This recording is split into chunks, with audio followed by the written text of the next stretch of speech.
This module is about critical thinking. Now, problem with critical thinking is we usually think, we're all adults and now you're going to teach me how to think. I know how to think. Thank you very much.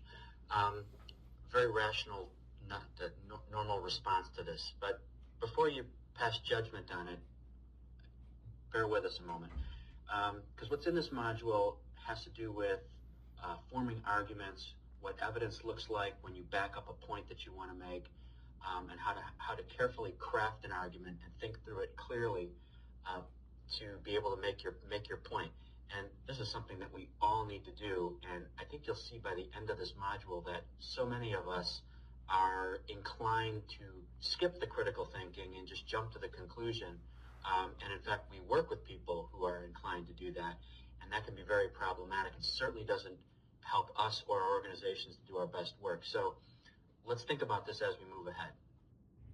So what is critical thinking? We start with this. It's commonly, just think of it as problem solving. We're solving problems. We solve problems all day, every day.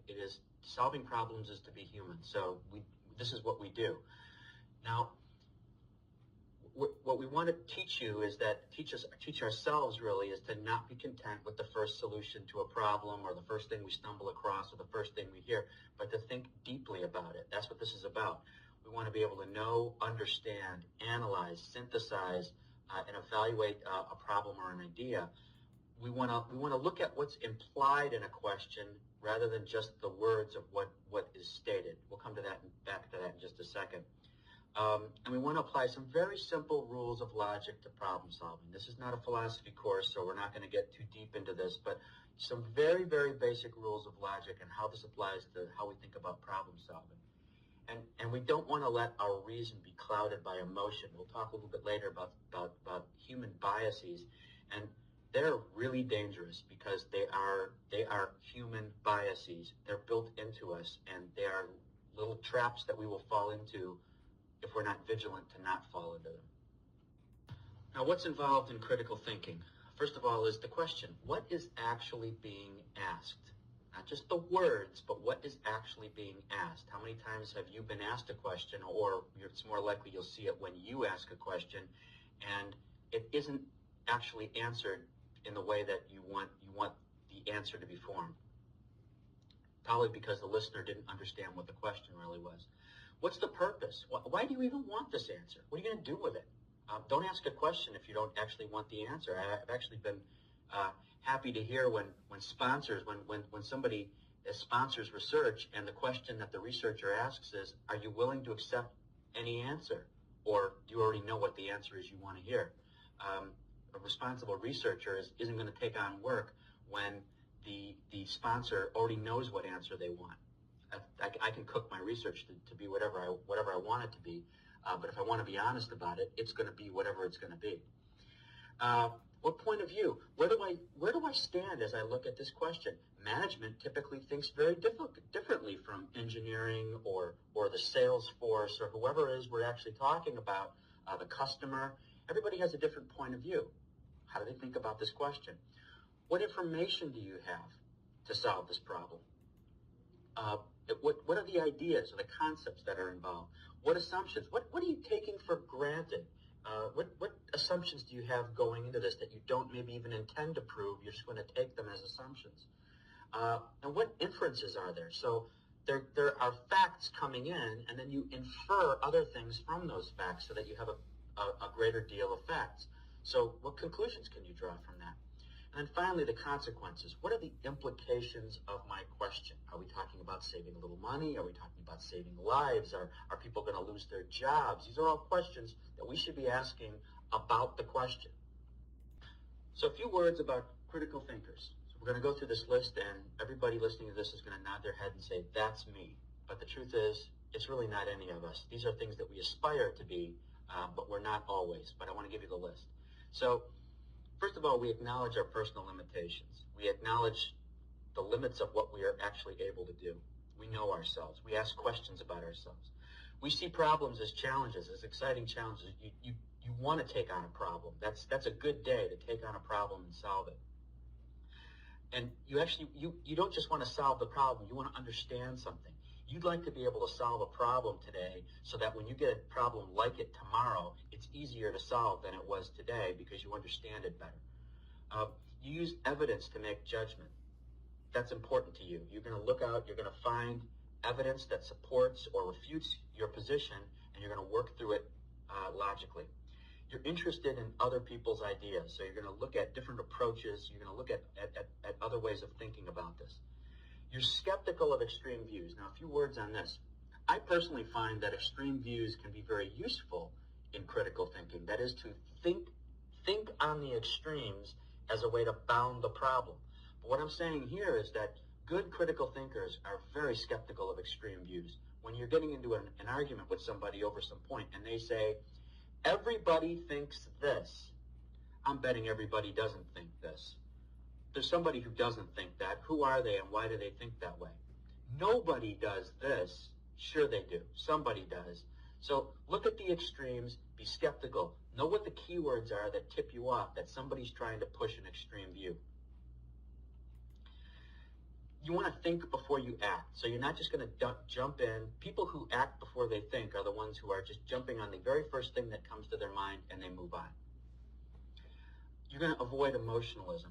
Avoid acting on something because you are somehow emotionally involved in what the answer happens to be. And certainly you want to keep an open mind. So everybody read that last list and they said, yeah, that describes me to a T. So now I'm going to give you a different list on uncritical thinkers, and you're all going to say, well, that's not me at all. But of course, there's a little bit of this in all of us, right? Sometimes we pretend to know more than we really do. We just do. We're not experts in everything, and the problems that we tend to work on are naturally complex. They touch lots of different things. We're not experts in all of them. We sometimes get annoyed by problems. I don't really want to solve a problem today. We can be impatient. We can judge. We can be influenced by first impressions and intuition. Now, if you've read anything like by Klein, for example, and he talks about how expert decision-making actually works, especially decision-making under time pressure, they actually have to. He uses examples like firefighters and warfighters that they don't have time to gather evidence and think about what they're going to do next. They've got to act very, very quickly, and those decisions have to be good. So they train themselves to make sure that their first impressions and their intuition is usually spot on. But there's a lot of other decisions that we make that don't have to be resolved that way. So we want to avoid making our judgments on the first impression or just intuition. But we can also often focus on just our own opinions and not anybody else's. We sometimes look for ideas that just look like our own. We surround ourselves by people who think like us, not by people who don't think like us. That's a trap. You don't want to do that. We're often guided by feelings rather than thoughts. This is where we get emotional. We get emotional about things, and we claim that thinking gives us a headache. Oh, I don't want to think today. So my point here is that you got to be vigilant. We've all done these things, so we have to be vigilant to not fall into these traps. A quick thinker's lexicon. These are just some things you might jot down as the key words of what you need to know to be a good critical thinker. What's an inference? An inference is a judgment based on evidence. Something that's plausible is logical or believable or credible, but it's not necessarily a fact. There's a lot of plausible things that are proven to be false, but it means that it has some form of face validity, which is our next word, validity, which means that it's truthful. If it's actually valid, it's more than just face valid. It's valid. That means it's truthful and well-founded. A claim is to assert as a fact whether it is or not. So I make a claim, and it's based on evidence. Well, that's good, but it's not necessarily a fact until I prove it, right? Because a fact is a truth that cannot be disputed. An opinion is a personal view or belief. An argument would be a set of claims that support an assertion. I make an assertion, it's like a claim, and now I provide a set of claims that are going to be supporting claims. So an assumption would be an inference that is believed to be true, but might not be. Now, you've all heard these words before, but let's go through them. Yeah, inductive and deductive reasoning. Inductive reasoning is where we move from the specific to the broad. So the specific, my example, this video game trainer is excellent that we just got. The broad principle, if you just follow inductive reasoning, would be to say, well, all video game trainers are excellent. Maybe we should get rid of all this other stuff and just use video game trainers. Obviously, there's traps there. Now, I'm not saying that inductive reasoning is never appropriate. In some cases, it's the only thing you can do. All you have is a specific, and you have to move to a broad principle. This is what we call the small n problem, right? When you have a small number of samples, and I somehow need to make a broad generalization, I have to use some form of induction to get there. But be careful, because it's very difficult to go from the specific to the broad. What's more likely to work is to use deductive reasoning, where you go from the broad to the specific. It also has traps. So look at my example. All of the video game trainers we have are excellent. Therefore, this new video game trainer we're about to buy is going to be excellent. Well, you don't actually know that, so that might not be the case.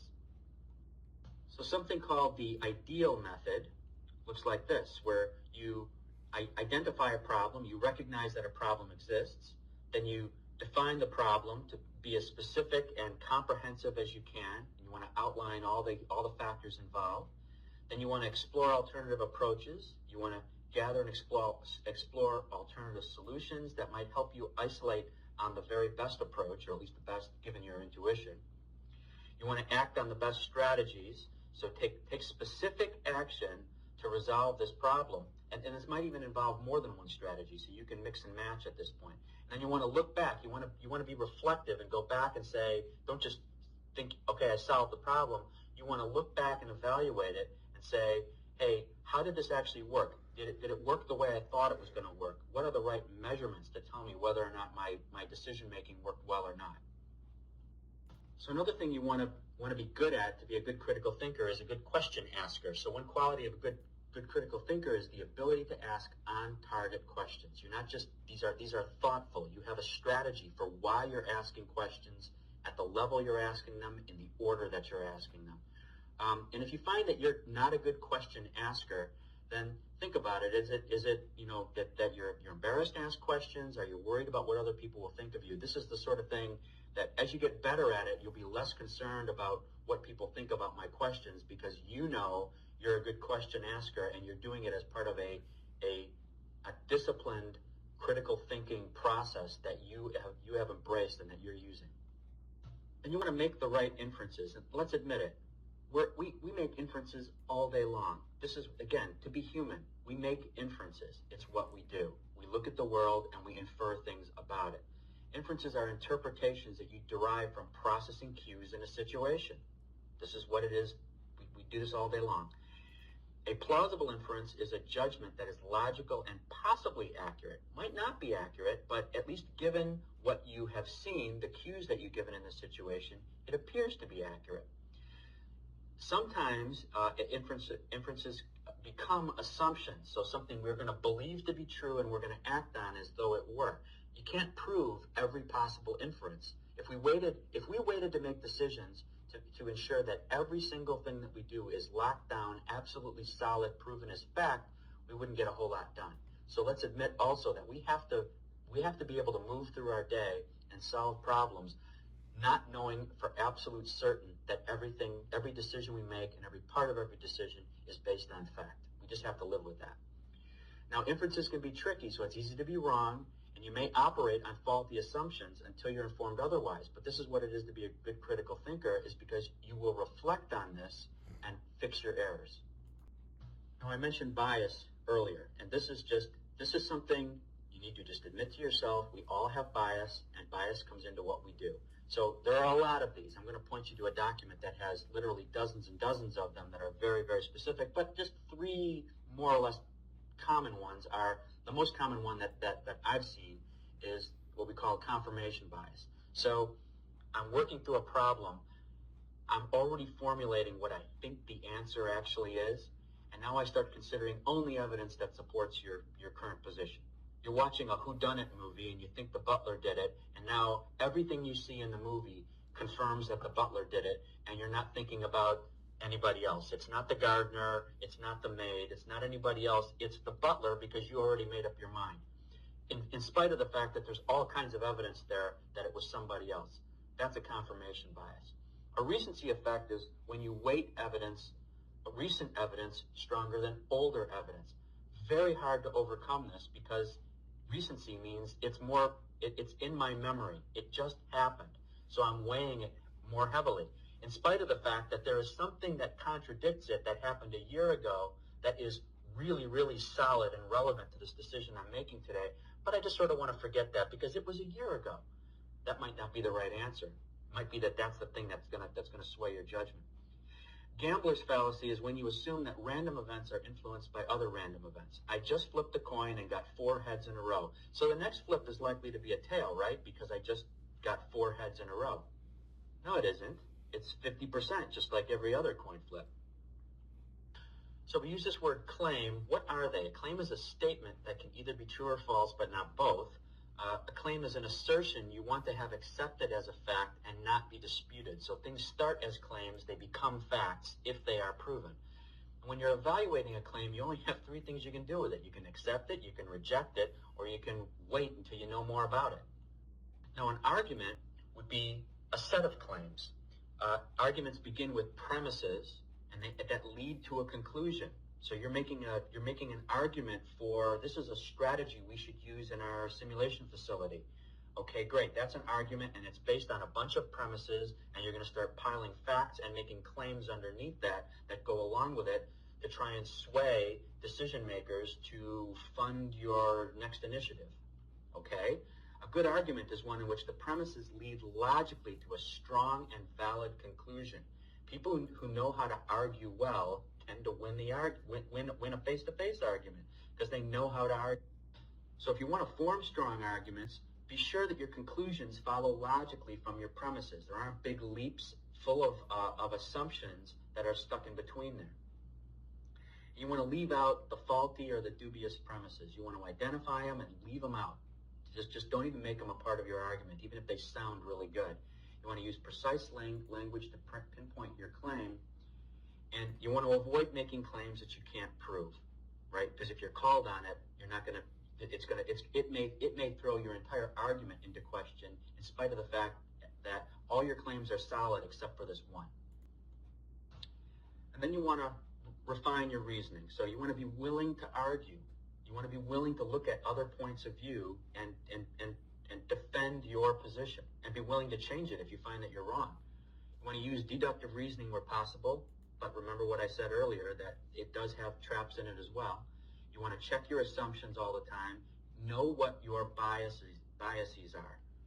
Be wary of this because you will not even see them in front of you, but you will be swaying and weighting evidence differently behind your argument based on biases. So to know what your biases are helps you a lot. You want to be a careful observer. You want to stay positive and persistent. You want to just keep working the problem. And you want to not only show a concern for accuracy, but this needs to be almost a part of who you are, that I am seeking the truth. I want the best possible solution to this problem. And I want to take some time before concluding. I want to think through things. I want to weigh it out, especially when we're talking about things like in your job where you could be talking about many, many hundreds of thousands of dollars and major decisions having to do with the direction that your organization is going to take. You want to take some time and be very careful and be a critical thinker. Follow these principles and your results will be better. So a few words on what makes a creative thinker, not necessarily critical. Of course, you want to be critical, but you also want to be creative. You want to actively pursue experiences that are aesthetically pleasing, right? Things that you want to think through things. You want things to have to be tied up nicely. You want logical progression in the way you think about things. You like to take a unique approach to things. You want to think about taking a different path through a problem. You love the process of creating, right? You like to be flexible and play around with problems. You want to try different things. When you get a new tool, you like to play with it different ways. You take risks and you want to learn from your mistakes, but you're smart, so you don't want those to be expensive mistakes. You want them to be cheap and fast. That's the type of mistake you like to make. and you strive to evaluate your work fairly. You reflect. And the last thing we're going to talk about here is how to nurture your own creativity so that you're a creative and critical thinker. So you don't want to accept other people's blueprints. Don't let anybody tell you how to think about a problem. You want to be vigilant about what other people can't see. Know what your own expertise is and rely on that, and ask good questions. You want to differentiate from the good from the bad. Be critical, and take the plunge kind of before don't wait till you're an expert before you open your mouth. You want to sort of take the plunge before that, but of course then be fair about what it is you know and what your own limitations are, as we talked about earlier. You want to concentrate on the big picture, take sensible risks, and motivate yourself to work through this. You also want to shape environments that support this sort of creativity. If you end up in a leadership role, you want to make sure that your people who work for you know that to be creative is smiled upon. You want that in your organization. And you want to actively pursue things that people do, not only you, but people who work with you, that are creative in nature. So that's just sort of a nutshell of critical thinking. And again, I hope there's a few things in here that you found interesting. There are many, many books on critical thinking, and I'll give a few references, but there's a reason why there are a lot of books written on this, and there are a lot of people talking about it. Is because we don't naturally do it. We like to think we do, but we don't. So be honest with yourself that you don't always think rationally through problems, and sometimes you do act emotionally and without all the facts. And maybe there's a few tips in here that you could pick up on that'll help you to improve your critical thinking skills.